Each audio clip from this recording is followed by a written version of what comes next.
अस्सलाम वालेकुम व्यूवर्स। ये सामान देखकर आपको आइडिया हो रहा होगा कि आज की जो वीडियो है ये मेरी दूसरी वीडियो से थोड़ी चेंज है, क्योंकि हम में से बहुत सारे लोग जो है वो एम्ब्रॉयडरी करना पसंद करते हैं और एम्ब्रॉयडरी के फ्लॉस के एम्ब्रॉयडरी थ्रेड जो होते हैं वो हमारे पास बहुत सारे कलर्स के अंदर इकट्ठे हुए होते हैं। और जब हम लोग एम्ब्रॉयडरी का काम बहुत ज़्यादा कर रहे होते हैं या हम ये चीज़ें ख़रीदते हैं तो ये ज़रूरी होता है कि हम अपनी तमाम चीज़ों को अच्छे तरीके से ऑर्गेनाइज़ करके रखें ताकि वक्त ज़रूरत हमें हमारी जो भी चीज़ है वो एक ही जगह से आसानी से मिल सके और कोई भी हमारा जो मटेरियल है या जो थ्रेड हैं वो आपस में उलझे नहीं, ख़राब ना हो। तो जो आज की वीडियो है हमारी थोड़ी सी मेरी तमाम पिछली वीडियो से डिफरेंट है, क्योंकि आज मैं आपको एम्ब्रॉयडरी थ्रेड यानी एम्ब्रॉयडरी फ्लॉसेस जो हैं इसको आप किस तरीके से ऑर्गेनाइज़ करके रख सकते हैं उसके बारे में बताऊँगी।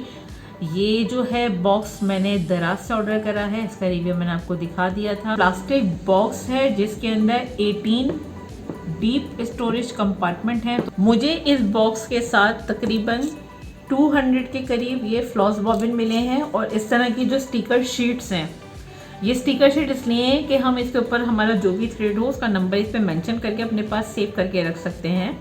ये मुझे इसके साथ 6 मिली हैं इस तरह की शीट्स। तो इसके लिए आपको जो सामान चाहिए होगा उसके अंदर है ये प्लास्टिक का box, 2 sided tape, scissor, floss, कोई भी मार्कर आप ले सकते हैं, मैंने परमानेंट मार्कर लिया है। इसके अलावा इंची टेप। ये जो प्लास्टिक के पीसीज हैं ये फ्लॉस बॉबिन कहलाते हैं और इसके ऊपर आप अपनी फ्लॉस जो है इसके थ्रेड को इसके ऊपर अच्छी तरीके से लपेट के रख सकते हैं। तो आपके जो फ्लॉस हैं ये कम स्पेस में ज़्यादा क्वांटिटी में सेव किए जा सकते हैं। तो इसकी मेजरमेंट मैं आपको पहले बताऊंगी। तो सबसे पहले ये जो हमारा बॉक्स है इसको आप इस तरीके से चेक कर सकते हैं। बॉक्स मैंने चाइना से पूरा सेट ऑर्डर करके मंगाया है जिसके अंदर 200 फ्लॉस बॉबिन है और एक ये 18 डीप स्टोरेज कंपार्टमेंट बॉक्स है, प्लास्टिक बॉक्स है ये। और ये यहाँ से क्रैक है, तो ये मुझे क्योंकि चाइना से आया है तो वहाँ से सामान आने में शायद है कि ये दराज पे थोड़ा इसमें क्रैक पड़ गया है, लेकिन खैर इस क्रैक का इतना कोई इशू नहीं है। इसमें हम कोई भी स्टिकर वगैरह लगाना चाहें तो लगा सकते हैं। बाकी बॉक्स पूरा मेरा बिल्कुल ही सही है तो इसलिए मैंने इसको रिटर्न नहीं कराया। ये देखें,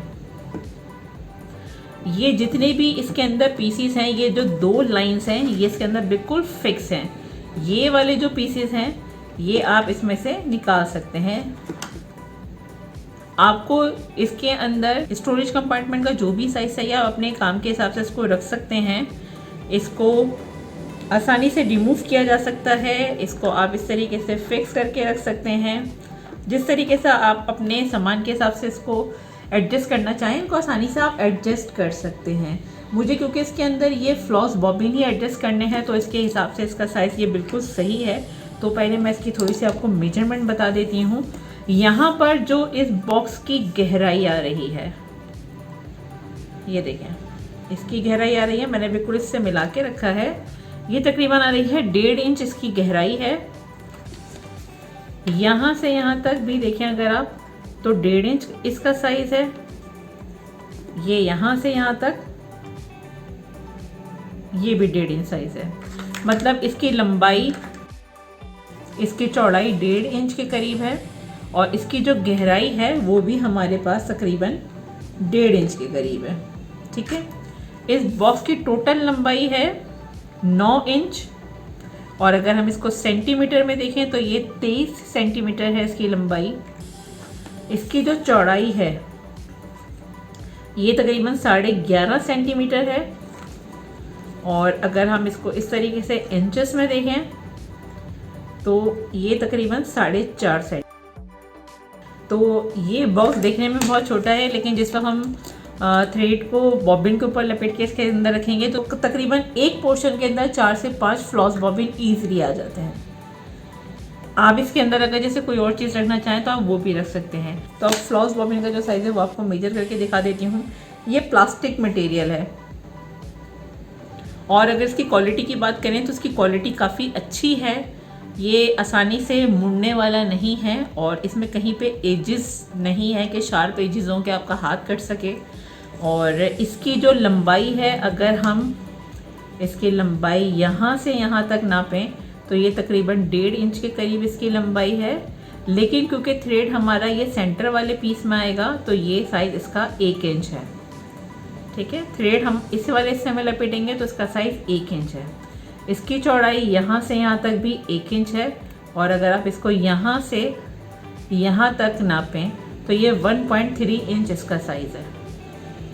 लेकिन क्योंकि ये इसका डिज़ाइन है, यहाँ पे इसमें कट्स हैं जिसके अंदर आप धागे को फिक्स कर सकते हैं कि आपके जो थ्रेड है वो खुले नहीं और आपस में उलझे नहीं। इसका जो ये वाला पोर्शन है यानी 1 इंच का स्क्वायर पीस समझ लें आप, ये यहाँ से यहाँ तक 1 इंच है।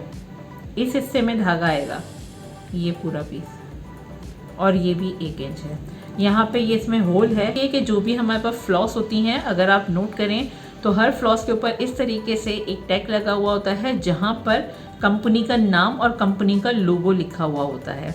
इसके अलावा नीचे वाले हिस्से के अंदर हर जो भी फ्लॉस का कलर होता है कंपनी उसको एक नंबर देती है, वहाँ पे वो नंबर लिखा हुआ होता है।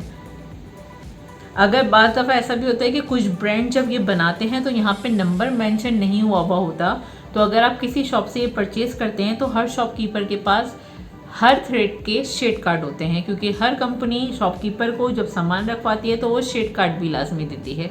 शेड कार्ड के अंदर कंपनी जितने भी थ्रेड के कलर्स बनाती है वो तमाम कलर्स वहाँ पे लगे हुए होते हैं, उसके साथ उसके नंबर भी मेंशन होते हैं, तो आप नंबर देख के भी जो है वो मटेरियल ले सकते हैं। तो सबसे पहले हम इसको किस तरीके से एडजस्ट करेंगे, यहाँ पे अगर देखें तो इसका नंबर लिखा हुआ है, उसका नंबर है 1207। तो ये जो हमारे पास स्टिकर शीट है यहाँ पर पहले हम ये नंबर लिखेंगे 1207।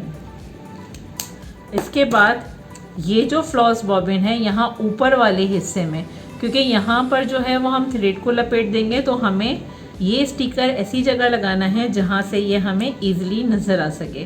तो यहाँ ऊपर वाले हिस्से के अंदर मैं इसको इस तरीके से चिपका रही हूँ, ये देखें।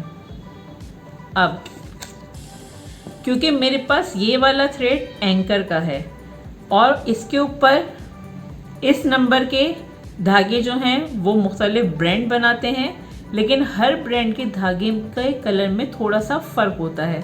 बाद दफ़ा धागे सेम होते हैं, बाद दफ़ा थोड़ा फ़र्क लाजमी आता है।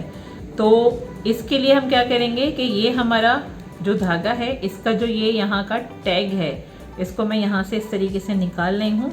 निकालने के बाद क्योंकि अगर मैं इसको यहाँ ऊपर की तरफ इस पर डायरेक्ट लगाना चाहूँ तो मैं इसको पूरे को इस तरीके से लगा सकती हूँ, तो ये थोड़ा सा नीचे तक आ रहा है, यानी जहाँ पे मेरा ये धागा आएगा उसके अंदर ये टैग थोड़ा सा छुप जाएगा। तो मैं यहाँ पे क्या करूँगी, इसको बिल्कुल ऊपर के साइड से हल्का सा पहले मैं यहाँ पे कट लगा के एक्स्ट्रा पीस निकाल दूँगी, ताकि जो मेरा ये कंपनी का नेम है जब मैं इसमें पेस्ट करूँ तो ये यहाँ तक आ जाए।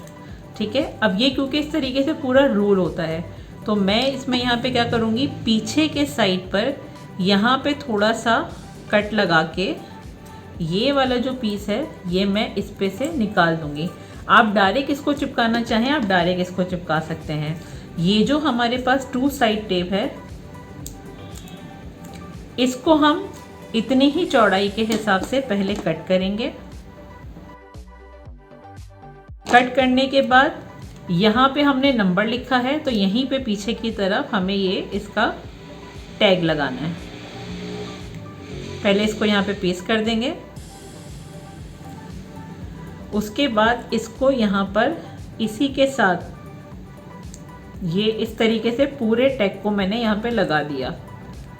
अब अगर मैं धागा इस पर लपेटूंगी भी तो जो ऊपर ब्रांड का नाम आ रहा है वो नज़र आएगा, इसलिए मैंने इस टैग को ऊपर से ये पीस कट कर दिया था।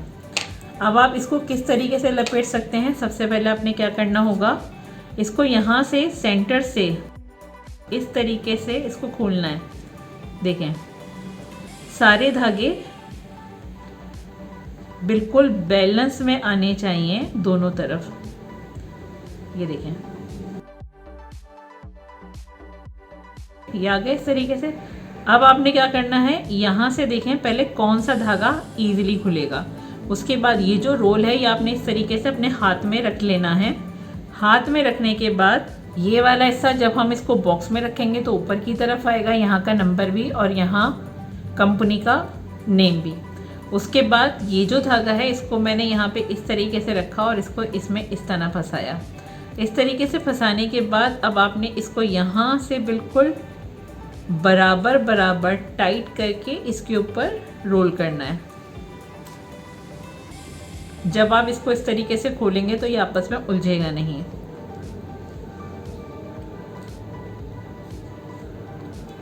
आप इसको इस तरह टर्न करके पकड़ना चाहें टर्न करके पकड़ सकते हैं। जब आप ये फ्लॉस बॉबिन यूज़ कर रहे हों और आप इसके ऊपर धागा लपेट रहे हों, लपेटते वक्त आपने इसमें एक चीज़ का ये ख्याल रखना है कि धागा बिल्कुल आपका बराबर बराबर बैलेंस में आना चाहिए, क्योंकि अगर आप इस पे इस तरीके से धागा लपेटेंगे कि कहीं पे कम और कहीं पे ज़्यादा इसकी लेयर आएंगी, तो फिर जब आप इसको स्टोरेज बॉक्स के अंदर रखेंगे तो उस वक्त इसी बॉक्स के अंदर फ्लॉस बॉबिन ज़्यादा आएंगे और किसी में कम आएंगे। इस तरीके से बिल्कुल बराबर बराबर टाइट करके हम इसको लपेटते जाएंगे। आप इसको लपेट रहे हैं ना, धागे को यहाँ से आप लपेटते जाइए और यहाँ से इस तरीके से खोलते जाएं। ये आप हाथ घुमाएंगे खुलता जाएगा। इस तरीके से जो आपकी ये फ्लॉस है ना, ये आसानी से खुल जाएगी और ये धागा उलझेगा भी नहीं। अब ये जो थ्रेड है जहाँ पे ब्रांड का लोगो है या जहाँ पे नंबर है वहाँ पर इसको मैं एंड नहीं करूँगी, मैं इसको नीचे की तरफ लेकर आऊँगी। अब आप इसको चाहें तो सिर्फ सिंपल यहाँ से इस तरह करके इस पर लपेट के रख सकते हैं। आप इसको चाहें तो यहाँ से इसको इस तरीके से कॉर्नर को इस तरह करके रख सकते हैं। तो जब तक आप इसको निकालेंगे नहीं खुद से नहीं निकलेगा। जब भी आप इसके ऊपर फ्लॉस को या थ्रेड को आप इस पर लपेटें तो उसका ख्याल रखें कि जहाँ पे नंबर हो ना वहाँ पे धागे का एंड नहीं कीजिएगा, धागे का एंड नीचे की तरफ कीजिएगा।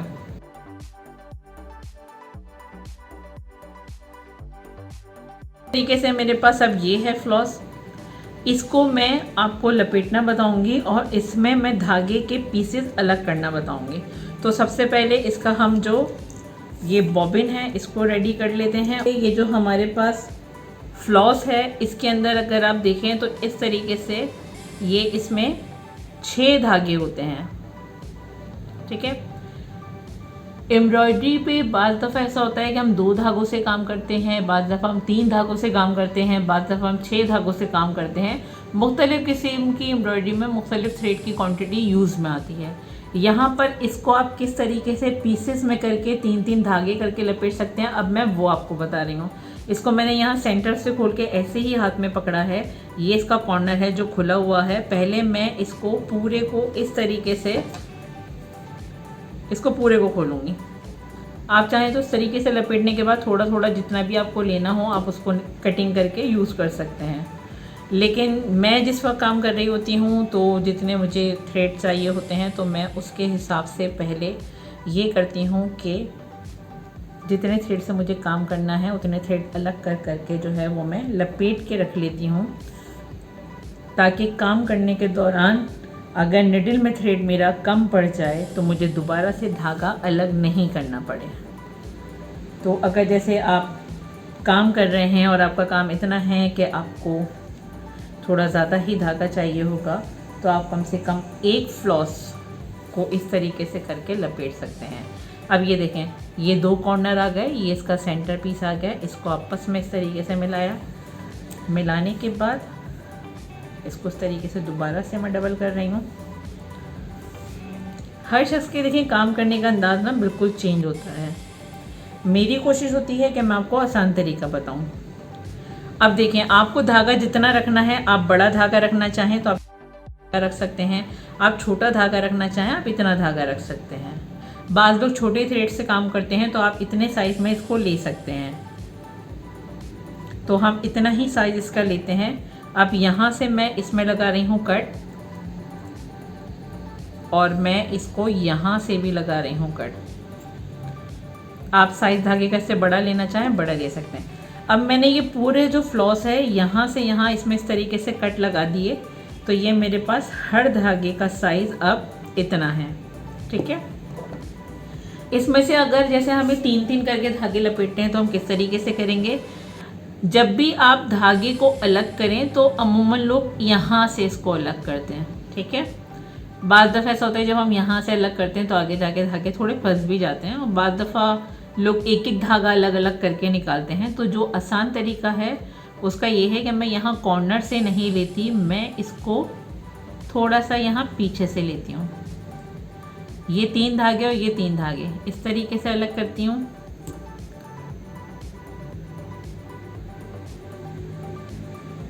अगर आपकी हेल्प के लिए कोई हो मौजूद तो एक धागा आप ये वाला उसको पकड़ाइएगा और ये 2 धागे आप पकड़िएगा, फिर जिस वक्त आप इसको खींचेंगे तो ये यूं ही अलग हो जाएंगे। ठीक है, ये हो गए। इसमें भी 3 धागे, इसमें भी 3 धागे। जब हमें इसको इस पर लपेटना है तो यहाँ से इसको फंसाने की ज़रूरत नहीं है, इसको इस तरीके से करेंगे और यहाँ से इसको इस तरीके से यहाँ पे रखेंगे जहाँ पे मेरा टैग ख़त्म हो रहा है। पहले मैं टैग को यहाँ पे फिक्स कर दूँगी। धागे का जो ये कॉर्नर है इसके ऊपर से धागा लपेटिएगा ताकि जो कॉर्नर है वो धागों के नीचे छुप जाए। अब जहाँ पर इसका ये एंड हुआ है वो आ रहा है ये स्पेस। ठीक है, दूसरा धागा जिस वक्त हम लपेटेंगे तो ये जो आपका पहला वाला धागा है ना, इसके कॉर्नर पे इस तरीके से आपने इसको रखना है। मैं इसको ना पलट के रखती हूँ, रुके देखें। जैसे ये इसके कॉर्नर आ रहे हैं ना, आपने इसको क्या करना है, आपने इसको इस तरीके से रखना है कि कॉर्नर उसका छुप जाए। जहाँ पहला धागा ख़त्म होगा उसी के ऊपर दूसरे वाले का कॉर्नर रख के और धागे को इस तरीके से लपेटना है कि जो पहले वाले धागे के कॉर्नर हैं वो दूसरे वाले धागे के नीचे छुप जाए, ताकि जिस वक्त हम इसमें से धागे को खोलें तो एक के बाद एक धागा हमें मिलता जाए और धागे आपस में उलझे नहीं या ख़राब ना हो।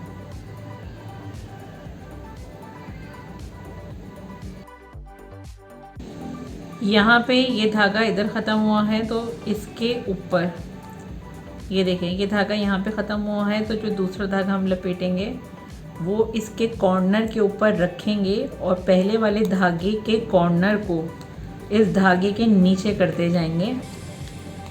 इस तरीके से लपेटने से ये होता है कि आप जब काम कर रहे होते हैं तो जिस धागे को आप कॉर्नर से पकड़ के खोलेंगे सिर्फ वही वाला धागा खुलेगा, बाकी धागे आपस में, क्योंकि उसके कॉर्नर ही बाहर नहीं होंगे तो बाकी धागे नहीं खुलेंगे। वरना बाज़ दफ़ा ऐसा होता है कि अगर हम कॉर्नर को कवर नहीं करते और हम एक के बाद एक धागा लपेटते जाते हैं तो उस वक्त ये होता है कि हमें पता नहीं चलता कि कॉर्नर कौन सा है। तो किसी भी धागे का जिस वक्त हम कॉर्नर पकड़ के खींचते हैं तो सारे धागे उलझ जाते हैं, और ऐसा बहुत दफ़ा होता है। तो जब भी आप इस तरीके से थ्रेड को लपेट रहे हो तो जो आपका पहला धागा ख़त्म होगा उसके कॉर्नर के ऊपर से दूसरा धागा लपेटना शुरू कीजिएगा और पहले वाले धागे के कॉर्नर को इस वाले धागे के नीचे करते हुए चलिएगा पूरा, ताकि उसका कॉर्नर बाहर ना आए। अब इसी तरीके से मैं सारी फ्लॉस को इसके ऊपर लपेट दूंगी।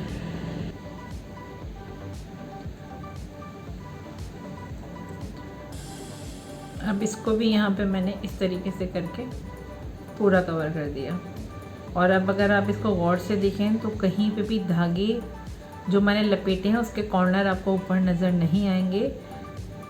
हर पहले वाले कॉर्नर को दूसरे वाले धागे के कॉर्नर से कवर करके फिर दूसरा धागा पहले कॉर्नर पे लपेटते हुए मैंने इसको फिल करा है।